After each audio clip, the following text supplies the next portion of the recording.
Amigas y amigos de todo el Ecuador, ¿cómo están ustedes? Muy buenas tardes, bienvenidas y bienvenidos. Muchísimas gracias por permitirme estar junto a ustedes a través de Sonorama, la gran señal nacional. Ayer me decían, oye, en Loja, ¿cómo se escucha tu programa? Y manda un saludo para allá. Bueno, muchísimas gracias a todas las personas que nos escuchan en 103.7 FM en esa bella ciudad de Loja, en Cariamanga, en Catacocha, en Gonzanamá, Catamayo. También están integrados a nuestro programa. Mil gracias por su sintonía. Les saluda Giselle Echeverría. Y también quiero saludar en la provincia de Bolívar, en 103.5 FM, nos escuchan en Guaranda y San Miguel. Gracias a las personas que nos escriben correos electrónicos a la dirección adansineva@sonorama.com.es.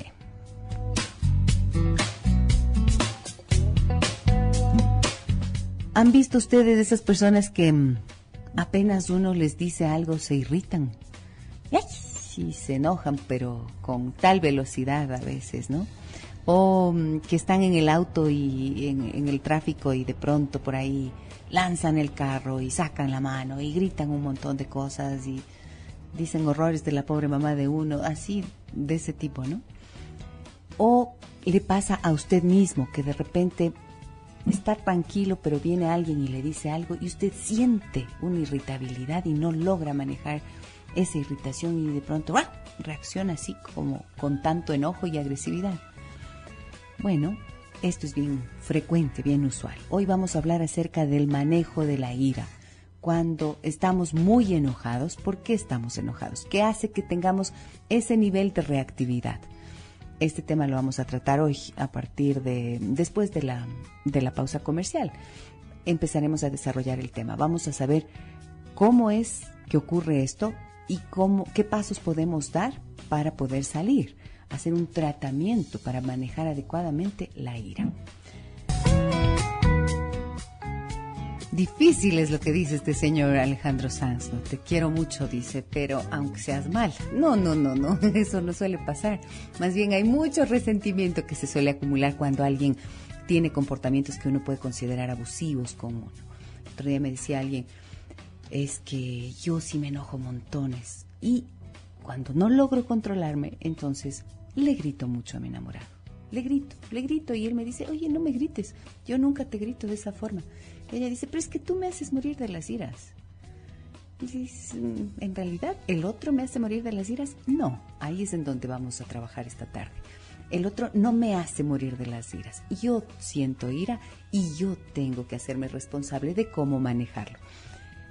Como es tiempo de Olimpiadas, les recomendamos que estén pendientes de DirecTV. Vívelas como nunca antes con 6 canales en definición estándar y 2 en alta definición.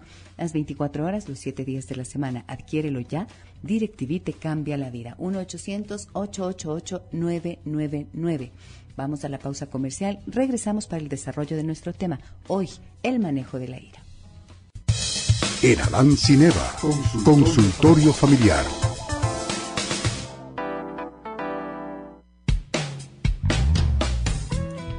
La ira es una emoción y como tal se dispara de forma automática en ciertas situaciones. En general, cuando atravesamos situaciones que se oponen a los objetivos que nosotros tenemos. Queremos hacer algo y hay algo que se nos interpone en el camino, entonces nos frustramos y allí, ¡pum!, se dispara la ira. Como toda emoción tiene una función. En el caso de la ira es preparar al cuerpo para el esfuerzo necesario que se requiera para vencer ese obstáculo que se presentó. Es decir, es lo que le llamaríamos el coraje. La cara positiva de la ira es el coraje, la determinación que nos lleva a superar los obstáculos cuando estamos tratando de obtener algún resultado, algún objetivo o cuando intentamos cumplir un propósito. El problema con esta emoción puede surgir de distintas formas. La conducta violenta, por ejemplo, puede ser un medio para conseguir determinados objetivos cuando no somos capaces de lograrlos por otros métodos. Han escuchado, yo he oído a algunas personas decir, yo he tenido que pisotear al que estaba en mi camino para poder lograr los objetivos que tenía, de triunfar en mi proceso de desarrollo profesional, por ejemplo. y son pocos los que lo confiesan, pero sí podemos observar que hay muchas personas que pueden actuar de esta forma. Es una conducta violenta, una conducta agresiva. En este caso, esa conducta responde a una deficiencia en las habilidades y puede mejorar adquiriéndolas. ¿Habilidades para qué? Para superar los obstáculos, pero sin que sea necesario agredir a otro. Otro problema que puede surgir con la ira es cuando hemos aguantado demasiado tiempo una situación que de pronto consideramos injusta y entonces saltamos por algo sin importancia. Pasa muchísimo en las parejas que llegan a consulta cuando están así durante mucho tiempo de conflicto sin resolver y parece que llegan así como con los cablecitos pelados, ¿no? Están conversando o pasa alguna cosa y hacen cortocircuito. Porque hay demasiada ira, demasiada frustración que se ha ido acumulando y claro, tienen que reventar de alguna forma. Pero se hace generalmente por cosas consideradas mínimas. Entonces suelen decir las personas, no, si es que peleamos pero por tonteras, peleamos por la nada, nos enojamos por cosas pequeñas, por cosas insignificantes, cuando en realidad en el fondo suele haber razones más profundas para estar tan enojados, pero se manifiesta la ira a partir de cosas chicas. En realidad, reaccionamos a todo lo que nos ha ocurrido previamente. Como nuestra reacción se considera desmesurada, tendemos a reprimirnos y a aguantar más. En consecuencia, nuestra reacción violenta será mayor y seguiremos en el círculo vicioso. La persona que aguanta hace este efecto de volcancito, digo yo. Va aguantando, aguantando, aguantando, aguantando. Se traga, no dice nada, dice ya, bueno, ya va a pasar. Está bien, te dejo pasar por alto, no sé qué, y el rato menos pensado, ¡boom! Y cuando no hacen el boom, el cuerpo se enferma, porque entonces están consumiéndose por dentro con esa ira no expresada. Cuando digo no expresada, no estoy diciendo que la expresión natural de la ira es el grito o la agresividad, todo lo contrario. Hay formas de expresar la ira, que ya las vamos a ver, que tienen por propósito aliviar la sensación opresora de la emoción contenida y aún así no agredir a la otra persona. Para salir del círculo vicioso ese de enredarse en la represión de la emoción y luego terminar explotando o terminar enfermando, el camino no es aguantar más, sino poder actuar de forma inmediata ante los problemas y frustraciones. En ese caso, la reacción es más adecuada y comedida porque las razones que nos llevan a reaccionar serán mucho menos. Claro, es más fácil que si a usted una primera oportunidad, su esposo, su esposa, su novio, su novia, su hijo, su padre, le dicen le hablan de una forma agresiva, le dicen, oye, qué imbécil eres. Si le dicen eso, entonces la primera reacción suya, la primera forma de manejar esa situación tendría que ser, no me digas de esa forma, me estás ofendiendo. No me hables de esa manera, no puedes hablarme de esa manera, no permito que me hables de esa manera, lo que fuera. Pero si usted en ese instante no dice nada y después acumula no solo el imbécil, sino un montón de expresiones más, claro, en algún momento va a terminar reaccionando de forma mucho más violenta. Hay otro problema que puede surgir cuando nosotros, con la ira, cuando nosotros interpretamos que existe un ataque y una dificultad que no es vista de la misma forma por los demás. Este problema suele ocurrir cuando reaccionamos ante las intenciones de los demás en lugar de reaccionar ante los hechos explícitos. El juicio de intenciones es la causa más frecuente que nos puede llevar a tener reacciones violentas, desmesuradas y desproporcionadas. ¿Qué quiere decir esto? El momento en que a mí me pasa esto, por ejemplo, cuando yo estoy preocupada por algo, cuando estoy quizás triste y yo frunzo el ceño.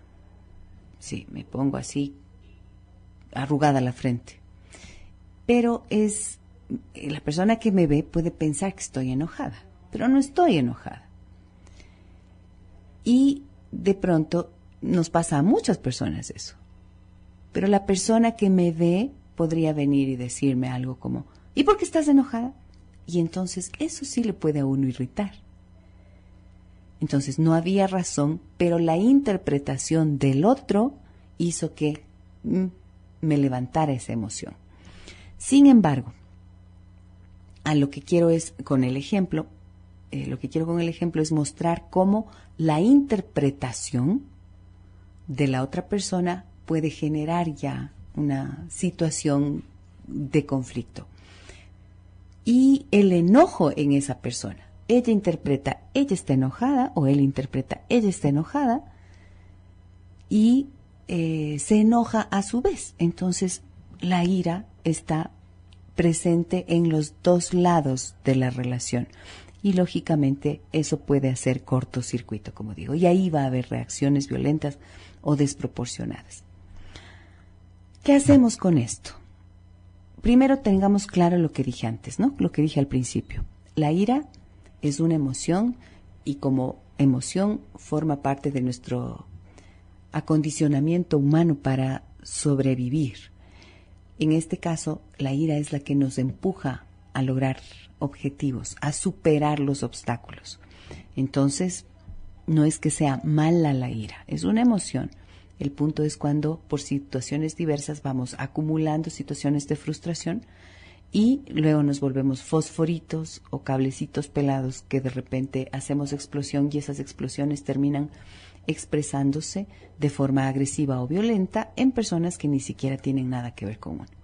Típico caso, papá, mamá enojados, mamá bien frustrada por alguna situación que no logra resolver o decir, y esa ira termina expresándola en gritos o impaciencia o desatención a los hijos. Eso es un clásico. Entonces, para analizar la ira tenemos que ver que su ira puede ser justa o injusta. Es justo que usted se enoje cuando alguien viene y le agrede. Es natural, es imposible no enojarse si alguien viene y me agrede. Otra cosa es que nos hayan enseñado a callarse aunque le estén gritando o faltando al respeto. Le enseñan a uno eso desde chiquito y luego cuando ya uno es más grande, le faltan al respeto de esa manera y uno se queda callado, pero por dentro está con ira. Entonces, esa es una ira justa. Si alguien me agrede, yo me enojo. Y si es que me enojo, voy a querer también agredir. Eso es humano, es justo.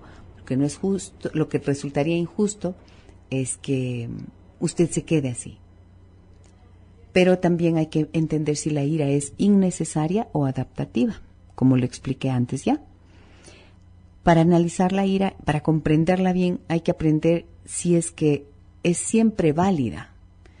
O sea, válida, ¿cuándo puede ser válida la ira? Cuando, lo que acabo de decir, como hablábamos ayer con María Dolores Criollo, si un niño o si un adolescente están siendo abusados, maltratados, están asustados, pero hay que ayudarles a que su mecanismo de defensa sea el enojo, el disgusto, para que tengan la firmeza de frenar al agresor. En ese caso la ira es válida. Cuando necesitamos hacer uso de la ira para lograr salir también de una situación injusta, entonces es válida. El manejo emocional de la pérdida de control es algo que necesitamos aprender cuando estamos trabajando con la ira. Manejo emocional. Si yo pierdo el control, si yo pierdo la capacidad de responder adecuadamente, sin agredir, sin ofender, tengo que aprender a manejar emocionalmente este sentimiento, esta emoción. Y estoy pensando en cómo se maneja la ira. El control no es lo mismo que el manejo. El control suele equivaler a decir, a ver, no voy a hacer caso de la situación y voy a hacerme el que nada o la que nada y entonces a ver si así se me pasa. Pero no, ahí estamos represando. El manejo implica otras acciones. Hay algunos pasos que se pueden seguir.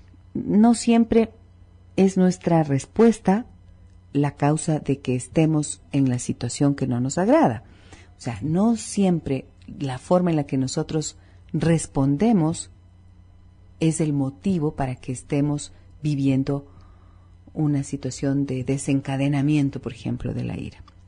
Puede ser que la persona haya actuado, en el ejemplo que yo les ponía, me ve a alguien que estoy seria y entonces me dice, estás enojada, y no hice yo algo, pero la persona pudo ser que no tuviera mala intención. Puede haber sido incluso un motivo una forma de preocuparse, de manifestar su preocupación por mí, o una broma. Y sin embargo uno lo toma como algo negativo, como algo personal. Esto significa que no solamente depende de cómo nosotros estamos actuando, ni de cómo la otra persona está actuando. Hay que remitirse allí a las razones más profundas de por qué esta ira se ha acumulado. Hay que aprovechar la ira para reaccionar y dirigir la energía que nos da hacia la consecución de nuestros objetivos, o lo que es lo mismo, orientarla hacia acciones productivas. Muchas personas acuden a los gimnasios, por ejemplo. Ahí se necesita fuerza. Los deportistas hacen uso de la ira positivamente. Desfogan esa energía. Y hay gente que me dice, yo corro 5 kilómetros solamente cuando estoy muerto en las iras, para poder librarme de eso. El organismo, el cerebro produce una cantidad de endorfinas que va a hacer que el cuerpo se relaje y por lo tanto desciende la ira. Y esa es una de las formas de reorientarla positivamente. Se trata de no hacer entonces solamente una descarga emocional que nos quita la razón delante de los demás y que nos aleja de nuestros objetivos y además nos deja muy mal, porque las personas que suelen hacer estas descargas, estas explosiones, no es que se sientan felicísimas y orgullosísimas de actuar de forma agresiva o violenta, no. Suelen más bien sentirse avergonzados. Bueno, hay también de los otros que dicen, bueno, yo soy así y punto, y si me quieren bien y si no también, pero eso suele ser de dientes para afuera. Hacia adentro, las personas, todos tenemos una conciencia que nos está, una vocecita allá adentro que nos está diciendo si obramos adecuadamente o no. Entonces, identificar si las razones que yo tengo para estar enojado son válidas es indispensable cuando vamos a hacer un manejo adecuado de la ira. Hay un ejemplo que quiero ponerles.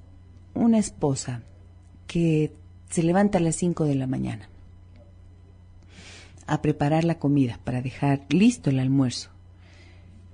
Se tiene que despertar a los 3 hijos, ya los 2 adolescentes, uno universitario, otro de colegio y una chiquita.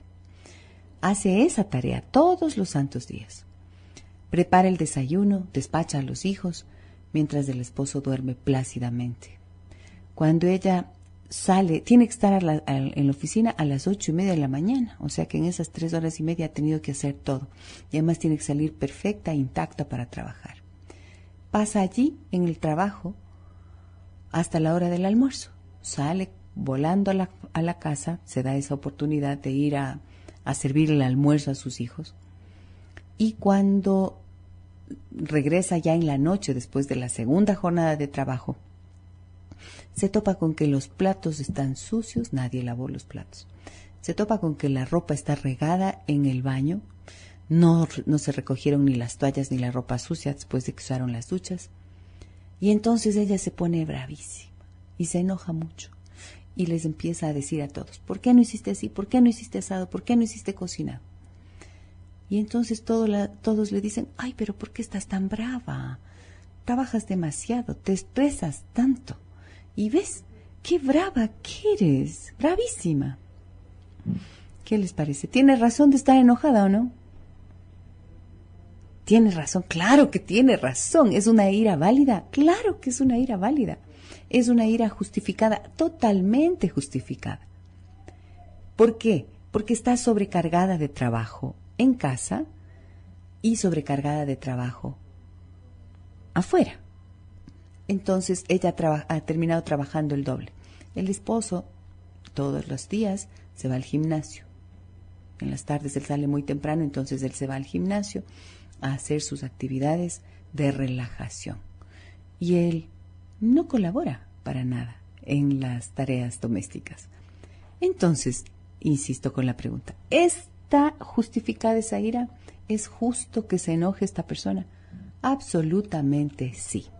Al volver de la pausa comercial voy a explicar, por ejemplo, cómo podría hacer esta señora para poder manejar esa ira que tiene ella acumulada y cómo hacer que esa ira, que ahora la está repartiendo así en chispazos diarios, no se le vuelva en contra, porque todos la ven como la loca de la casa. Ya volvemos. El manejo de la ira, de eso estamos hablando en esta tarde, amigas y amigos. Y me dice Santi que tengo una persona en la línea. Adelante, por favor, muy buenas tardes. ¿Quién habla? Buenas tardes, Giselle. Le saluda Sarita. Sarita, ¿cómo está usted? ¿Cómo ha pasado? Bien, muchas gracias. Felicitándole por el programa. Le vengo escuchando en la mañana hace un tiempo y en la tarde ahora. Ah, muchas gracias. Quiero hacer uso del ejemplo que usted pone de aquella madre que sale a trabajar a la calle y tiene que hacer labores en la casa también. Creo que tiene razón de estar enojada porque ella siente que no hay apoyo de parte de sus hijos ni del marido en hacer algún arreglo dentro de la casa. Exacto. Obviamente ella trae incluso algo económico a la casa para que se reparta entre todos los miembros. En realidad, en el caso del ejemplo que yo ponía, ella es la que sustenta la casa. Así es. Económicamente, entonces, verá, además. Y yo pienso que en el caso de las mujeres que no salimos a trabajar a la calle, y soy una de ellas que paso aquí en la casa, tampoco se encuentra ese apoyo de los miembros de la familia de que le ayuden a hacer algo de lo que uno hace las 24 horas. No traemos las mamás que estamos en la casa nada económico. No vemos ni un billete que nosotros podamos decir esto aportamos para la comida o para algo. Solo nuestro trabajo, el cual no es remunerado, tampoco es valorado ni reconocido. Así es. Entonces creo que nosotras también, las que no salimos a trabajar en la casa, que somos prácticamente economistas del hogar, hacemos muchas labores, Giselle, que ahora incluso no se puede tener empleadas. Uno hace hasta de empleada las 24 horas y tenemos derecho de enojarnos. Sí, así es. Tenemos derecho de enojarnos porque si la casa permanece bien es porque uno está todo el tiempo arreglando todo el tiempo, pero también querríamos que haya alguien que nos dé la mano también, ¿no? Desde luego que sí. Muchísimas gracias, Sarita. Me gusta mucho su opinión. Le agradezco mucho su llamada también. Y miren, coincide precisamente con un mensaje que me llega al 9098 en donde me dicen, gracias, es mi caso también. No quieren gritos, pero tampoco ayudan en casa a los maridos y dicen que están cansados. ¡Qué horror! ¿Qué les pasa, señores? Por favor. En realidad, este es un caso tan frecuente. Hay estudios, un informe que se presentó, no recuerdo bien, creo que fue en febrero o en noviembre del año anterior. Sí, en noviembre del año anterior me parece. Un informe del Banco Mundial sobre cómo las mujeres terminaron trabajando el doble. Antes en casa, como nos cuenta Sarita, y luego cuando salieron a trabajar fuera, terminaron asumiendo las dos responsabilidades. Y alguien me decía el otro día en una entrevista, no es que el problema no es que la mujer haya salido de la casa, el problema es que el hombre no haya decidido ingresar a la casa para asumir y compartir una parte de esas responsabilidades. Pero ¿por qué tienen derecho a estar enojadas? Claro que tiene derecho la señora que yo les decía antes. Y todas las que están en esas circunstancias tienen derecho a estar enojadas. Pero lo que tienen que saber es que por enojarse y por gritar, no es que van a lograr resolver la situación. Eso exige ciertos acuerdos, ciertos compromisos y sobre todo que la mujer se dé cuenta que si bien es su responsabilidad en el caso de que estén divididos las responsabilidades, el hombre es el proveedor, la mujer va a dedicarse a la casa, ya. Si es que ese es el acuerdo, entonces está claro que es la mujer la que tiene como primordial responsabilidad el manejo de la familia. Pero otra cosa es que, por ejemplo, hijos de adolescentes dejen tiradas las cosas en el baño o que no laven unos platos, que no haya una colaboración que no es una ayuda a la mamá, sino asumir un pedacito de la responsabilidad que a cada uno le compete, porque todos vivimos en esa casa, a todos nos interesa tener la cocina limpia, la comida lista y que sea un espacio agradable, vivible, ¿verdad? Si es que esto es así en el caso de las mujeres que trabajan solamente en casa, no digo que no trabajan, ojo, estoy diciendo que trabajan solo en casa. más grave también encuentro que es para las que ya trabajan en casa y además tienen que trabajar fuera de casa. Es doblemente injusto. Entonces, aquí, si es que son los dos los que están trabajando fuera de casa, tiene que haber un acuerdo de compartir las responsabilidades en los mismos porcentajes que se comparten las cargas económicas. Si ella aporta 50% al presupuesto de la familia y él también, entonces las tareas, el trabajo que se desarrolla en la familia tiene que estar dividido en partes iguales. Cuando son niños chiquitos, así tiene que ser, compartir la crianza, la educación, los tiempos de dedicación a los niños. Y cuando ya son adolescentes, poco a poco, pues los niños desde la infancia y más adelante en la pubertad y adolescencia necesitan ir aprendiendo a asumir responsabilidades. Entonces, ojo mamás, si es que están en esa situación y ustedes se enojan y gritan, no es porque solo el hijo es un irresponsable que no ha terminado haciendo eso. Muchas veces las mujeres se sienten forzadas, obligadas, inconscientemente, a actuar de esta forma, como resolviendo todo. Ellas solitas se cargan las tareas o dicen, no, es que no saben cómo hacerlo bien. Entonces mejor hago yo. Dejen nomás ya. No saben cómo hacerlo. Yo misma.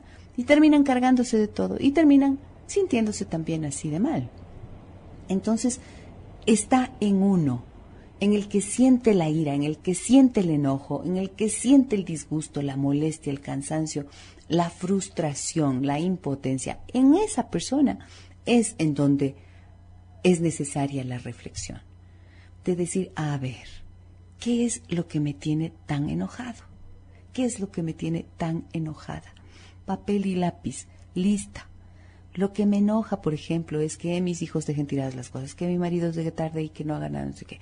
Que haga una lista de todas esas situaciones que le irritan. Me molesta que me diga de tal manera las cosas, me molesta que griten. El otro día me decía alguien, vea, yo creo que yo le disculpo cuando él grita porque sé que es parte de su cultura. Así mismo son. No, puede ser muy parte de la cultura. O sea, si para mí parte de la cultura es comer arañas, no le voy a obligar pues al otro que coma las arañas, ¿no es cierto? Tendré que entender que hay un límite para yo imponer mi cultura. Entonces no me digan que porque es parte de mi cultura o porque soy de tal familia en la que lo predominante es el mal carácter. Entonces ahí está bien justificado que somos bravísimos. No. Todos tenemos derecho a enojarnos, todos tenemos derecho a estar disgustados en algún momento, por supuesto, y lo importante es poder expresarlo de inmediato. A veces es bueno también detenerse para poder analizar bien y entender bien qué es lo que le está pasando a uno. Por eso les digo, hacer lista de las situaciones que nos irritan, que nos molestan, y luego pedir una cita con la persona o hacer una reunión de familia para poder expresar lo que uno siente. A veces vale la pena incluso escribirlo para poder leer, no importa, leer en voz alta ante la persona y decirle, ¿sabes qué? Yo me siento muy molesta cuando tú dejas la ropa tirada por el suelo. Y de esto ya llevo diciéndote 20 años, o sea, me siento realmente molesta con esta situación porque pienso que es una falta de respeto y te pido que no lo vuelvas a hacer. Estoy tan disgustada que entonces todos me ven como la loca de la casa, pero no soy. Entonces necesito no que me ayudes, sino que todos colaboremos para que esta situación mejore. Porque cuando digo me ayuden, quiere decir que yo soy la única responsable. Cuando digo propongo que todos colaboremos para que para que superemos esta situación, entonces estoy dándole la responsabilidad a cada uno. No sé si lo dejo bien claro, ¿sí, no? ¿Sí? Más o menos, ya, ok. La intención es que aprendamos que cuando tenemos un problema no podemos vivir cargando el problema eternamente. No podemos decir, no, es que yo soy así mismo de irritable. Si usted se pone a escarbar un poquito en qué es lo que le enoja tanto, va a encontrar las razones, y las razones son siempre problemas no resueltos o cosas que no se han dicho adecuadamente o temas que históricamente están siendo conflictivos en la relación y que uno no logra resolver. ¿Ya? Si es que es así, entonces resuélvalo. Me dicen acá en el 9098, Gisela, cuando discuto con mi esposo, él suele decirme, aunque te mueras de iras o te llenes la bolsa de bilis, ese es tu problema. Esas palabras que él me dice me descontrolan. ¿Qué hacer? A ver, cuando discuto con mi esposo me dice, aunque te mueras de iras o te llenes la bolsa de bilis, ese es tu problema. Bueno, yo, ¿sabe qué? Le voy a decir algo que le va a caer pésimo, pero él tiene razón. Él tiene mucha razón. Es su problema poder manejarlo, pero tiene que usted identificar qué situación es la que a usted le genera el disgusto y allí aplicar esto que les acabo de decir. Cuando tú haces o dices tal y cual cosa, yo me siento muy enojada contigo porque pienso que es una falta de respeto, una falta de consideración y te pido que resolvamos la situación. Son 4 pasos, se llama reclamo responsable. Tengo una llamada al aire. Muy buenas tardes, bienvenida. Muy buenas tardes. ¿Con quién habla? Hola, ¿cómo estás? ¿Cómo has pasado? Una admiradora siempre desde los años atrás y que dejaste. Nuevamente reabriste el programa muy bueno, muy ilustrativo para los hogares, para Muchas los gracias. jóvenes y para todo el público en general. Muchas gracias. ¿Cómo te llamas? Isabel. Isabel, muchas gracias por tu llamada. Cuéntame, por favor. Yo soy madre soltera. Tengo mi hijo, le he programado a mi manera, yo soy trabajadora social, y él dice algunas veces, sí te ayudo, no te ayudo, soy hombre, los hombres no debemos hacer. Yo digo, olvídate de esa idea. Dios nos hizo con las manitos, con los piecitos, con el cerebro igualito. Lo único que nos diferencia es los órganos, hijito. Vos tienes manos, vos puedes hacer. Cuando yo no esté, igual yo les digo a mis hermanos que tienen sus hogares, planifiquen, programen, digan, esto haz tú, esto hago yo. Y no nos vamos a morir de iras, porque yo hago más, yo hago esto. Entonces, eso me gusta, la admiración de los hombres. Ahora, los jóvenes en sus hogares sí planifican. Yo he visto, yo he constatado, porque los hombres ya se olvidan del machismo. Son iguales, y por eso debe haber unos programas bien ilustrativos para los jóvenes estudiantes. Decir, esto también tienen que hacer ustedes, no solo las hembritas, como siempre decimos. Y yo te agradezco todos los consejos. Ya me olvido tu nombre. Gisela, que son bien lindos los programas, bien ilustrativos, como te dije anteriormente. Muchísimas y eso, gracias, adelante, Isabel. hasta otro día, que pases bien. Gracias, Isabel, muy gentil, gracias por tu llamada. Y bueno, sí, es necesario ir viendo esos cambios en las generaciones, educando hijos que se valgan por sí mismos, desde luego, esa es la intención. No podemos nosotros creer que nuestros hijos, por ejemplo, si es que son estas madres que son muy dadas, muy entregadas y que se terminan cargando toda la responsabilidad, lo que están haciendo es ayudándole a su hijo a que no aprenda a ser responsable. Y es una ayuda desgraciadamente negativa. Entonces, por allí hay que empezar a cuestionarse. Entonces, manejo de la ira empieza por la identificación de cuál es el motivo de esa ira, cuál es la circunstancia, la situación de vida que me está produciendo esa ira. No se conformen con decir, es que yo soy bravísimo, es que yo soy bravísima. Y allí uno se escuda sobre eso. Y si es que se está escudando en eso, entonces no tiene oportunidad de evolucionar humanamente. Identificar el problema, buscar las alternativas de solución. Si usted está muy enojada por una situación que está aguantando durante mucho tiempo y no logra hablar y no logra hacerse escuchar con la persona, escríbale una carta con estas 4 partes que expliqué. Cuando tú haces o dices tal y cual cosa, yo me siento muy enojada, muy decepcionada, muy irritada, muy lo que fuera. y porque pienso que es una falta de respeto, una falta de no sé qué, un error. Y te pido que hablemos personalmente o que dejes de hacer esto o que podamos construir este nuevo tipo de relación. Y los dejo con un abrazo cariñoso, con un abrazo de afecto y también de gratitud por la sintonía y por la aceptación que ustedes tienen por este programa. Soy Gisela Echeverría, que tengan una muy buena tarde. Soy Gisela Echeverría, que tengan una muy buena tarde. Soy Gisela Echeverría, que tengan una muy buena tarde. Soy Gisela Echeverría, que tengan una muy buena tarde. Soy Gisela Echeverría.